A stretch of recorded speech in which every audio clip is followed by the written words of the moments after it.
రసాయనిక ఎరువులు, పురుగు మందుల వాడకం వల్ల భూమిలో సేంద్రియ కర్బనం తగ్గిపోయి చౌడు శాతం పెరిగిపోతోంది. పంటల సాగుకు పనికి రాకుండా పోతోంది. ఎంత పెట్టుబడి పెట్టినా దిగుబడి రాక రైతులు నష్టపోతున్నారు.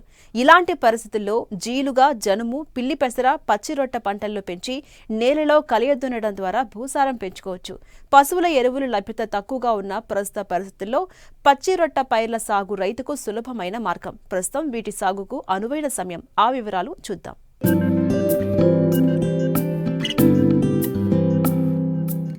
సేద్యంలో రైతు పూర్తిగా రసాయనిక ఎరువులపైనే ఆధారపడటం వల్ల సాగులో అనేక సమస్యలు ఎదుర్కోవాల్సి వస్తోంది. సేంద్రియ ఎరువులు వాడకపోవడం వల్ల భూసారం తగ్గి దిగుబడులు గణనీయంగా పడిపోతున్నాయి. పెట్టుబడి భారం పెరుగుతోంది. ఈ సమస్యలను అధిగమించడానికి ప్రత్యామ్నాయంగా పచ్చిరొట్ట ఎరువులను ఋతుపవనాల ఆరంభంలో వేసుకోవాలి. అవకాశాన్ని బట్టి మే నెలలో ఈ పైర్లను వేసుకుంటే భూసారాన్ని పెంచుకునే వీలుంది. అంతేకాకుండా వర్షాకాలంలో భూమి కోతకు గురికాకుండా అరికట్టవచ్చు. భూమిలో తేమ, పోషకాల శాతాన్ని పెంచుకోవచ్చని సూచిస్తున్నారు తెలంగాణ వ్యవసాయ విశ్వవిద్యాలయం ప్రధాన శాస్త్రవేత్త డాక్టర్ మంతటి గోవర్ధన్. మన రాష్ట్రంలో కానీ దేశంలో కానీ నేలల పరిస్థితి కనుక మనం గమనించినట్లయితే నేలలో సేంద్రియ కర్బనము చాలా తక్కువగా ఉంది. 1% మించి లేదు. అభివృద్ధి చెందిన దేశాలలో 3కు పైననే ఈ సేంద్రియ కర్బనం నేల లోపల ఉంటుంది. ఏదో ఒక రకంగా మనం నేలకు సేంద్రియ కర్బనం మనం చేర్చాలి అంటే కనీసం పచ్చిరొట్టె ఎరువుల సాగైనా చేసుకోవాలి. ఈ సమయంలో అంటే మే ఈ 2వ పక్షం నుంచి జూలై 2వ పక్షం వరకు మనం రైతు సోదరులు ఏ పంటలు వేయరు కాబట్టి ఇటువంటి సమయంలో పచ్చిరొట్టె పైర్లు కనుక రైతులు సాగు చేసుకున్నట్లయితే జీలుగ కానీ, జనుము కానీ, పిల్లి పెసర కానీ ఇవి ఏవి సాగు చేసినప్పటికి కూడా దాదాపు ఎకరాకు 10 టన్నుల వరకు పచ్చిరొట్టె ఎరువు వస్తుంది.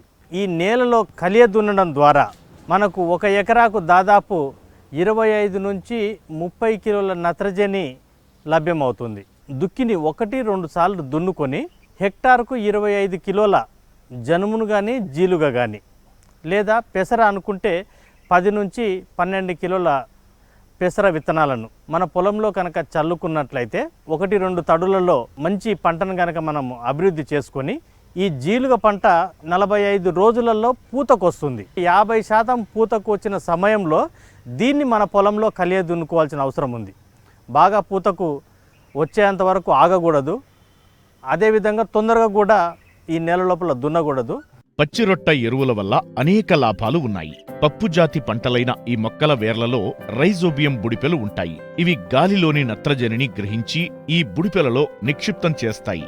వీటిని భూమిలో కలియదున్నినప్పుడు భూమి గుల్లగా మారి నేలలోకి నీరు ఇంకే గుణం పెరుగుతుంది. సూక్ష్మజీవులు వృద్ధి చెందుతాయి. పంటల నాణ్యతతో పాటు చీడపీడల నుంచి తట్టుకునే శక్తి పెరుగుతుంది. సారవంతమైన నేలలను పాలచౌడు, కారుచౌడు నేలలుగా మారకుండా నివారిస్తుంది. పంట దిగుబడి 15 నుంచి 20% అధికంగా పెరుగుతుంది. ఈ పచ్చిరొట్టె ఎరువు మనము పొలంలో కలియ దున్నినప్పుడు 20 రోజుల వరకు వేరే పంట ఏది కూడా వేయకూడదు. ఇది కంప్లీట్గా ఆ నేల లోపల మురిగిపోవాలి. ఈ మురిగిపోయే సమయంలో రైతులు అదనంగా ఎకరాకు 3 బస్తాల సింగిల్ సూపర్ ఫాస్ఫేట్ వేసుకోవాల్సిన అవసరం ఉంది.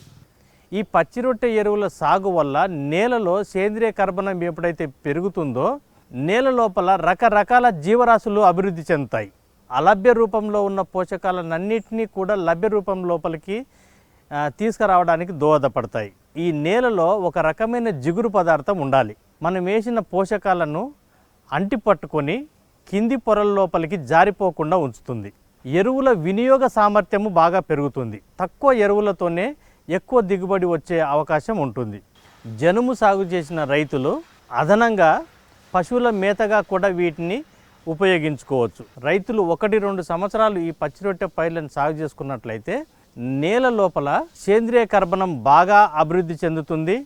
భాస్వరము, పొటాషియం కూడా బాగా ఎక్కువగా అభివృద్ధి చెందుతుంది.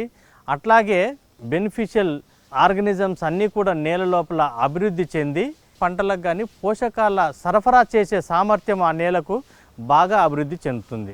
ఏ రైతుకైతే నీళ్లు ఉంటాయో భూమిని ఖాళీగా ఉంచకుండా తప్పనిసరిగా ఏదో ఒక పచ్చిరొట్టె పైరు సాగు చేసుకోవడం ద్వారా తన నేలను సారవంతం చేసుకునే ఒక గొప్ప అవకాశం ఉంటుంది. ఏపుగా పెరిగి ఎక్కువ పచ్చిరొట్టను ఇవ్వాలంటే తేమ అవసరమవుతుంది. వీటిని రైతులు సకాలంలో పొలంలో సాగు చేసి కలియదున్నడంతో ఎరువులపై పెట్టే ఖర్చులు తగ్గడమే కాకుండా అధిక దిగుబడులను పొందవచ్చు.